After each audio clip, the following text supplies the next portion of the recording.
that taco, that cumin is alive in the air. The paprika, of course. There's oregano in people don't know there's oregano in taco seasoning. I didn't know that. Yeah, they have oregano's big in Mexican food. Oh. Let me see. Does this one have it? It just says spices. Paprika, chili. See, when they say spices included, Right. that just means so. This is paprika, chili pepper, cumin, salt, cornstarch, and garlic. That's the now. Here's the difference between when you make some at home, when you make your own taco seasoning, and the package is the starch. Yes.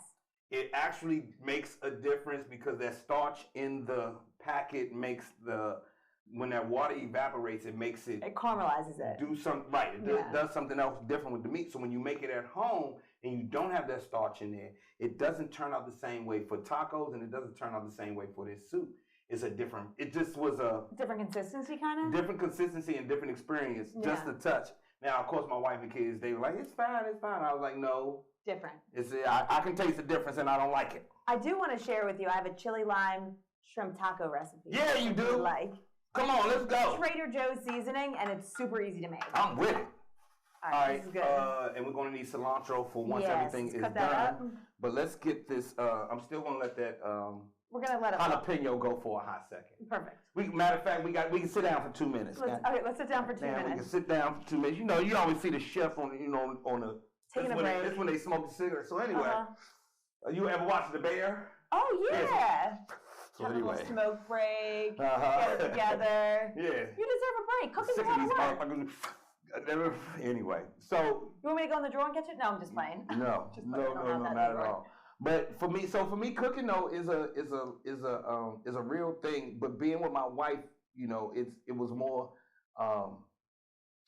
utilitarian for her. It was more chore based. It's more. I have to cook than as opposed to I get to cook. And you love the art of cooking and the process. Well, I like the food at the end. Yeah. So it's kind of like cooking for me is like making music or producing a podcast or anything else. Right. We don't necessarily like all of the dotting of the I's and the crossing of the T's and the pieces of paperwork. We'll call that the admin emails, side. And then you got to set up all the cameras and all that. You don't really dig that, but once you see the finished product, you're like, oh no, we're good. Yeah, once you see the finished product, you're like, this is perfect. This is what I do it for. Yes. You know, so for me, cooking has never been, extremely joyous, but the process of making stuff. Yeah. You know what I mean? That whole, they say you're not supposed to try to get to the destination. You're supposed to live in the journey. Right. Yeah. And so I found out how to do that part of cooking through making sure you got good ingredients or different spices or a different cooking technique or learning something new about flour or, which fat is going to be better for this type of flour to make this type of thing at the end is what keeps me intrigued. Therefore, I will get up out the bed and go make something for breakfast. And the difference is for me, because I've cooked with so many people, it's a heart and soul that you put into the food that makes it taste different. That's like that thing, you can't quite put your finger on why some people's food is better, but because you could follow the same recipe, but when you put yourself into the food, that's what makes it taste so good. And let's be honest. I mean, for a generation or two, cooking was just a chore. Yeah. It was a chore.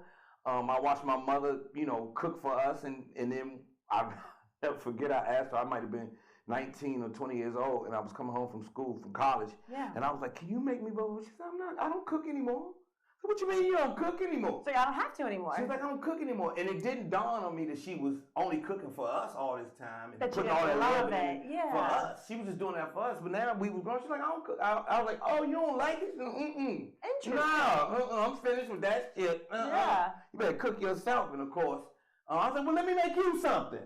And then she had my cooking. She's like, "Oh, you can cook." I was like, "Yeah, you were going to work, but we had to eat." And by the time she get home, we ate everything. Right. And she was heavy vegetarian, vegan, trying new shit. So we was like, "You keep that food over there. We gonna cook this over here, and we gonna eat." So you always cooked. So just checking. Okay, you stir that. That's good. It's getting there. Cool. The jalapenos, when they start losing some of that vibrancy in the green, right? The jalapeno gets a little dark, and then We almost there. Okay, Chef Joe, you know what you're doing. Yeah, just a few minutes. I'm excited to try your cakes next too. Now that cake, wait till I bring it down. Cake through here. And you said it's barbershop approved. Barbershop approved. Shout out to Q's Barbershop on Addison Road. On MLK in Addison Road. They were the first people to publicly taste that cake, and they gave us a thumbs up, overwhelming thumbs up. And 2 weeks ago at my comedy show, Bangin' and Bowie, at the Bangin' and Bowie comedy show, I brought cake out on stage. So I come out starting the show, and I bring the cake out on stage, and this guy, I'm trying to tell the story of the cake. And how you started the cake, how it came to be. All of that. And this guy said, well, give me a piece. And you said, okay. And I'm like, wait a minute, man, can I tell the story to the people? In matter of fact, sir, we are in Bowie. Yeah. We don't do yelling out in Bowie. That's not what we do here. This is not where we grew up. This is where we live. Don't do this anymore. And so he kept yelling, give me a slice. And he actually walked up on stage. Now, remember, Bangin' and Bowie is in front of 750 people. And you got a packed house. It's packed. It's a packed house, big stove, the balcony and everything is packed. And this is home base. This isn't like you're in some other city. No. So he walks, I'm like, well, bring your ass up here on the stage then. Come on, come get the cake then. And he walked up and he didn't have his shoes on. Stop it. Like on purpose? He walked up on stage. Well, he had come to the comedy show and gotten comfortable. Okay. When I said come to the stage, he didn't have time to put his shoes back on. And he walked his big ass up on stage with no shoes on. No. Of course, the crowd goes crazy. So first, they clapped because he walked up there in the first place. And then they notice. Crowd's going crazy. And then I said, do you not have on shoes, sir? Now the crowd goes, you couldn't have scripted that better. No, you couldn't. But luckily, I was born and raised on comedy at Tacoma Station, so I can handle anything. Right. I can handle anything. And so we make light of the fact that he don't have shoes on and he's eating cake and everything. And I give him a slice of cake, and he's sitting there eating the cake with no shoes barefoot on stage. Well, he had on socks, but he's sitting there. But if anybody who's watching this show remembers What's Happening, you ever seen that TV show What's Happening back in the day with Rerun? And remember when Rerun, in the credits, when they introduced Rerun, he's sitting there with some juice and a piece of cake, and he was sitting there, wow, wow, wow, wow, wow. That was live on stage? Wow, and so he's sitting there eating, and I just hit the music. No, you didn't. And the crowd immediately gets it and busts out laughing. But I was like, but is the cake good? He was like, nah, this is a good ass piece of cake. And you can trust a man without shoes on stage. A man without no shoes on, eating cake, hell yeah. So good, he goes, give me a slice for my wife. Yes. So then I'm on stage at the comedy show, sold out, slicing up cake for him and his wife. They broke it off and gave it all to the people in that section. And everybody in that little section was like, yes, we love the cake. So, and at the end of the show, Kate's going to say, okay, boom, we good. You do not have to move. It is looking. Chef Joe's got this. It's looking like it's supposed to look. Look at that. Look at that. I just want you to know, you made our producer, Christine, cry laughing. I'm looking at her outside the corner of my eye. That's my job. She had tears. Actual tears streaming down her face. If you ever seen that movie Friday, that's my pleasure. Yeah, I seen that movie. Making her cry, that's my pleasure. So... That's what we do back here. So now, zucchini and squash go in. Yeah. And we're going to finish with zucchini and squash. I want to keep them as firm. I want to let them start to cook, but I want to keep them somewhat firm. I like how specific the plan is for the zucchini and squash, because we've all had that mushy shit sometimes. It gets on my nerves. Now, the second day, I'll go ahead and because, it's been sitting in the soup. Yeah. Got mushy. But that first day, I want it to be just... Let it still have a little bit of bite to it. Absolutely. You understand? Yeah. I'm leaving you some extra onions, extra zucchini, and a half of a Cubanelle pepper. You know what my dad taught me growing up? Any leftovers go into scrambled eggs the next day. So tomorrow, I'm going to brown up those veggies. Don't even play with me. Don't even play with me. That's me all day. Leftover French fries and eggs is the best thing. Because in the world, you can't. There's no place you can ever reheat French fries. No. Except for when you put them in eggs the next day. You fry them up in some olive oil. What? And then you add a little salt. Listen, when I was drinking back in the day, nothing cured a hangover like some eggs and fries. Thank you. Pro tip. Pro tip. Real talk. But we don't do that anymore because we're not there anymore. Well, I mean, I still eat eggs and French fries. No, I mean, but we don't do it because we're hungover. As a matter of fact, let me put you up on. Let me share a story real quick. My late mother-in-law gave me the best breakfast I've ever had in my life. What was it? Well, let me not say my best. I only had it once, and it ranks up there in the tops of all the meals I've ever had in my life. So I'm spending the night at her house for the first time ever. Yeah. The new son-in-law, and we came back with the baby. Mm-hmm. Was the baby born? Yeah, the baby was one. Okay. Nia was one. We come back with the baby, so she loves me anyway. And we hit it off the first time we met. And my sister-in-law, everything. And my brother-in-law. That's a beautiful thing when you I can get love all the of my family. in-laws Yeah. like it was nothing. That's but great. come on, I'm Joe Clair. What's not to love? There you go. Anyway, so she said, you want breakfast? And my wife was still asleep. The baby was still asleep. Everybody was still upstairs. It was pretty early. And we were just downstairs talking. She said, you want breakfast? I said, yes, sure. And so she made me a Baltimore breakfast. Now, this wasn't any Baltimore breakfast. This was specific because my mother-in-law used to work in the bars in Baltimore. So, Baltimore corner bar culture is a thing. And what she did, she used to watch the drawer and make sure wasn't nobody stealing the money. That's a big job. But the bartenders know how to steal. Bartenders, I was a bar back. I worked in the bars. I already know how to get your money out the owner. I was a cocktail bartender. Yeah. Yeah. If you noticing a lot of shrinkage in your inventory. So anyway, she was there to make sure that the money that did come in got into the till. Yeah. So anyway, late nights, the breakfast is on and popping. So she made me, I guess what you would make for when you finishing at the factory or you finishing at the bar at 3, 4, 5, 6 in the morning. She made me. So I said, yes, I want some breakfast. She calls me in and about, 10 minutes later, I'm in there watching TV or whatever. 10, 15 minutes later, she calls me and she says, breakfast is ready.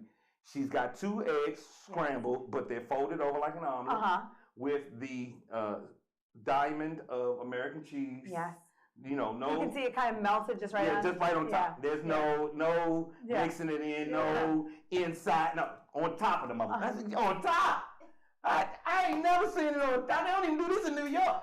God damn, okay, on top, no problem. So at this point, I'm all of the culinary things that I know, all the foie gras and all that shit is out the door. Forget it. Yeah, no more foie gras, no more goddamn shallots and all that shit. No, this is you got a whole piece of cheese on top. This is 2 eggs with American on top in a diamond with 2, 3 of the crispiest pieces of bacon you ever seen in your life. I mean, like if you hit you can hit it like that crispy and it'll break like a ruler. But that's the kind of bacon you want to eat. Nobody wants that chewy ass bacon. Now, actually, I do like the chewy. What? But yeah, I'm one of them guys. But once she showed me what crispy do, we going with crispy today. I appreciate you giving it a chance because that's my favorite kind. Yeah, crispy and French fries. And I said French fries, and these were fresh made. Just the grease was over there. I said French fries for breakfast now. Like I said, I grew up in a vegetarian home. Right. I never seen grease in the pan before 6 o'clock in the evening. Yeah. That much grease? That's gonna clog everybody's eyes. French fries. And so I was like, French fries? She said, yeah, child, that's how we do it at the bar. I was like, oh, you want? Hell yeah.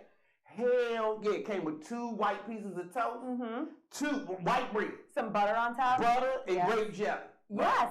Like perfect. It's a traditional diner breakfast. But then she goes, so I had never had French fries for breakfast, and I was like, this is some straight Baltimore shit, never seen it in my life. And she goes, and if we were at the bar, it would come with a beer. Do you want the beer? Now, mind you, it's maybe 7:50, 7:45 in the morning. I said, hell yeah. She pulled the coldest natty bow you ever seen. A natty bow? The coldest natty bow you ever seen in your life, Erin. You were living good. You hear me? And I sat there and ate that scrambled eggs with American cheese, hot sauce, French fries, bacon toast, and a natty bow. Tell me that. It sounds like the craziest breakfast, and I've only had it one time in my life. Well, yeah. But you see how much of an impact it made on? Yeah, nothing's ever going to measure up to that. Never. You can't get close to that. And it was made by my mother-in-law, so it's in the family. That is some family shit. It was made with love. Completely and utterly. I need you to. Yes, what can I do for you? Taste for salt. You know I love taste. Okay, let's do it. Oh, this looks good. I'm gonna do a little swirl to get to the bottom. Make sure all the seasoning's in. Taste for salt for me. Give it a little blow. That doesn't need anything. You sure? Yeah, I promise you, that's very good. You sure? I promise you. Now, just the last thing. Is there enough tomato base? Because we only added 1 can. We can always add a second can of tomatoes. You see what I'm saying? Yeah. Because the tomato gives it that acidity. Yeah. And I don't want too much salt without the acidity while we're eating. So Joe, I gotta tell you, as we make this, I had my first job at 14 working in a bagel shop. So I made bacon, egg, and cheese, sausage, egg, and cheese, pork roll, egg, and cheese for That's right, you from Philly. hours. Pork roll, egg, and cheese. Pork roll, egg, and cheese. So the thing is, you know, I gotta make you a breakfast now. You do, because you know down here we don't know about the pork roll. I didn't know about the pork roll until I moved to Hackensack. Yeah. When I lived in Hackensack, I was like, oh, okay. So we don't have bacon today. You want pork roll? Give me the pork roll. Yeah, and you fry it in butter, so it's real thin and crispy with American cheese on a toasted bagel. Stop playing with me. I grew up having pork roll and cheese sandwiches. All right, one more time. Okay, let's do it. We're going to let you taste for, now see if those tomatoes made a touch of a difference. It's going to. It just needed to thicken up just a touch. Yeah. Do a little swirly swirl. Okay, let's do it. Oh, fuck. Oh, crap. Oh, you don't curse on here? I'm sorry. No, we can curse on here. I was just being cute. But you don't. No, I do. I can curse on here. That is really good shit. That's good? Yeah, that's good. Perfect. Okay. All right, now we have to finish. Okay. All right, and here's how we finish this dish. You see I've already quartered a lime. Oh, that spice is good. Spice. Told you. Yeah, Joe. Now, as you see, I've quartered a lime. I'm just going to... Oh, can I open the Fritos? Please do. And we need 2 big bowls. 2 big bowls? Got it. So I'm going to take some cilantro. You saw I just ripped the cilantro off. Nothing fancy, rinse it. Rinse. You know how black people are. They make you rinse everything. Listen, I would rather have something rinsed that shouldn't have been rinsed than have something not rinsed that should have been rinsed. But when I'm watching black folks cook, I'm like, some of this, you don't need to rinse off the crackers. They're going in the dish. Now you gotta wash this shit off. I don't trust none of it. The USDA don't be cleaning the shit. The next thing you know, we got Ebola from the crackers. I'm like, okay, we'll rinse the crackers, get the salt off the crackers. Yeah, that's salt in them crackers. And then you pat it dry with a paper towel, and good to go. Okay, we got some perfectly minced cilantro. Yep. Got those limes. I got our 2 bowls out. I'll get us a big ass spoon. Big spoon. We started talking about pork roll. Yeah, you got The next thing I know, I'm back home. Okay.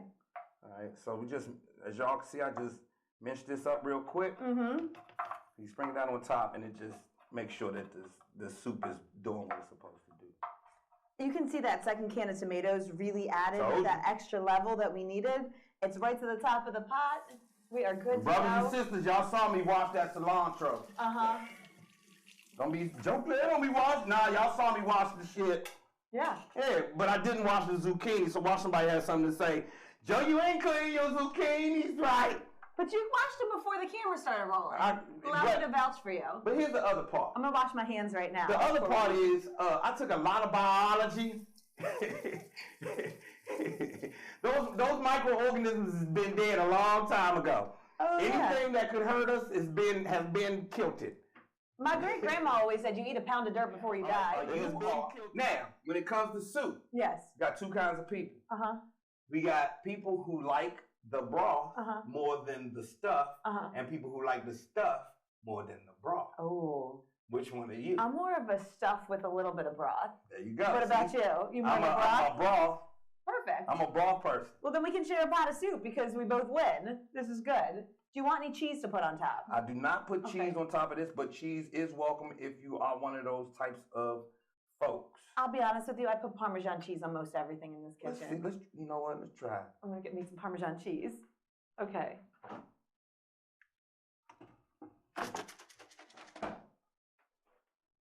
Got a little Now, 3-cheese blend. Oh, shit. Luckily, squash and zucchini are not, let's set your bowl down. Oh, thank you so much. Put some cheese over here. This is Erin's bowl. Got us some I have spoons to finish it with some cilantro. Nice. Get those big spoons out for us. Perfect. They're not matching because that's the way the day's going. Boom, boom. Cilantro. Oh, look at that. Cilantro. Oh, that looks so good. Y lime. Y limon. Chef Joe Clair throwing down. This is good stuff. Mm. Thank you. That cilantro smells so good. And where the Frito? Now, you have to figure out, and let's talk about the Frito as soon as I get over there. Hold on, let me hook my bowl up right quick. Here I come. Here I come. Let's do it. Let's do it. Get you the broth. I'm going to sit down. I'm going to wait for you to take a bite so we can experience this together, Joe. And you know, any good soup, so next time I have to bring you a ladle. Oh, yeah. I got a ladle somewhere. I swear by mine. It's somewhere. Where's our ladle? Yeah, I swear by that joint. I'm one of them dudes. Yeah. This guy. I have a big ladle, and I was using it to make homemade sauce a couple weeks ago, and I don't know where it went. Boom. I think it's in there somewhere. Boom, boom. Boom. Perfect. Nice. Hook your boy up right quick. That looks really good. You knock that out. Yes. Boom. And nice napkin. One for yeah. me, Nice. one for you. Thank you so much. And now we're having. So here we go. Turkey taco soup. And one last bit of direction. I see you put cheese on the top. Yeah, All right, so in tortilla soup, the tortillas are already in there. Right.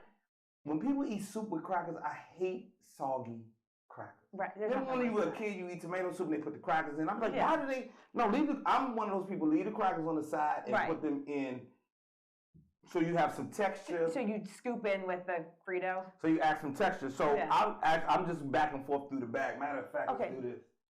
This is bowl. Yes, right in there. Oh, we need a bowl for our Fritos. Bowl for the Fritos. Love it. We're having a whole experience.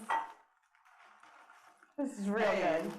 Any chance you get, for me, with food, any chance you get to make it communal, you do. Because we're breaking bread, we're sharing stories. And this goes back to I want to think, and I add it to my life and my family's life every day. This goes back to the beginning of humanity. Like, when else would you stop and talk to people, but except over the food? And you know, this is. Yeah. How civilization works. Food is a universal language of love. It brings everybody together. Everyone likes a good meal. Everyone feels special when you cook for them. It's nice. There you have it. Boom. Bon appetit. We're doing it. Oh my God. Let's see what your boy here. Joe, that's real good. You came through with this. Oh my God. Oh yeah. And then pop a Frito in your mouth. Popping a Frito in. Pop a Frito in. Okay. How much time do we have? I'm going to ask my producer real fast, so I'm going to get some rapid fire questions in. Can I get a couple in? I got the head nod. Now you see what the Frito does as opposed to the tortilla. The Frito is my favorite junk food. There's nothing better than it. It's so good. That's what I get in the break room when I've had a rough day and I need me a snack. The Frito is the way to go. So then, see what it does for this soup. Yes. So Joe, real quick. A bunch of Fritos go with lunch. I'm old school. Okay. Couple questions for you, just because we're cooking, we're doing cakes, you're an entrepreneur, you have all this going on. It all started with stand-up. You're doing Rap City, which was such a special show in the 90s because there was no social media. That was how everybody got their information and news about hip-hop, about music, and you're going out to these people's houses. You look at the world today with social media. So anybody can get on that platform and share and do, and you know, it's such a different process. It's hot, right? Different process to be able to get famous and to get seen and heard. How do you think social media would have changed your life if it was existing back in the 90s when you were coming up? I think it would have been detrimental. I'm glad there wasn't no social media around to watch me make mistakes. As much as I was drinking and being young, and being, you know, in front of the camera, I was everything the BET asked me to be. I had a college degree, you know, I could. In psychology. In psychology, I could use the King's English if I needed to, if they asked, and I was extremely knowledgeable about hip hop. Yeah, but once the cameras went off, I was drinking with my friends, and Snoop got weed, and you're having fun. The rappers got weed, and Luke is coming around, and strippers, and then there's gangsters, so I'm glad social media. Because I can Google your name and I'm not going to see a photo of any of that. Exactly. So yeah, that's a beautiful thing. So for me, if social media would have been around, I think it would have been, you know, problematic for me and a lot of the people that we'd be caught up in old shit. You remember when you did this in '93? I'm like, now you just got a memory you get to laugh about or think about. I wasn't going to go that night and I accidentally went. So that's how you do that. So it's a different ballgame now for kids that are trying to come up. And we got to let this cool down. Hot as shit. I know, but it's so good. And that spice with the cilantro, I really like it. Good. I'm feeling it. Did the lime do what it needed to do? The lime did its thing. It was really good. Fresh lime juice, fresh cilantro. The turkey meat is healthier than the ground beef. Like, now, Joe, you're a chef. Now, you take the when you bite into that zucchini and that squash, we could have added just a touch of salt. Just to cut into that, but when you add the Frito salt, it complements it so well. So you don't want to over salt it. Now, when you do the Frito, when you eat those consistently throughout the meal, it makes it, you know. Oh, all right. So this is my favorite. So this is my favorite. I make this all the time for myself. I'll have that whole. And nobody else eats it, so I store it in those quart Tupperwares. No, the ones you get from like the Chinese carryout. Oh yeah. Those quarts, the soup ones. I store it in those and, you know, just heat up. I save them when I get the takeout. Hell yeah. And say, well, or this junk. The Parmesan joint. I put Parmesan on everything. It's like a childhood thing. It's just like, eggs, Parmesan, soup, Parmesan. How about that? Whatever. It's good. Wait till my daughter hears that one. Yeah, she's going to, I can see her doing that. Make her some Parmesan scrambled eggs. She will be very happy. Got you. Okay, Joe, we're going to bring you back in to tell more of your story. Whenever. We spent all our time cooking, but I love cooking with you and laughing with you and getting to experience you. People can support you by going to see your stand-up, buy some of your goodest cakes. So those cakes will be, you can only buy cakes at the shows. Great. So, and you can find out when the shows are on my social media at Joe Clair, JoeClair. And please listen to me every day on 96.3 WHUR. The Nina and Joe afternoon show. Doing the thing. Yeah, turkey taco, Prince George's County turkey taco soup. Erin Como will let you know. I ain't make no bullshit soup. This is 10 out of 10, Joe. Really? I'm not lying. Yeah, this is really good. The spice is spicing. Bye, guys.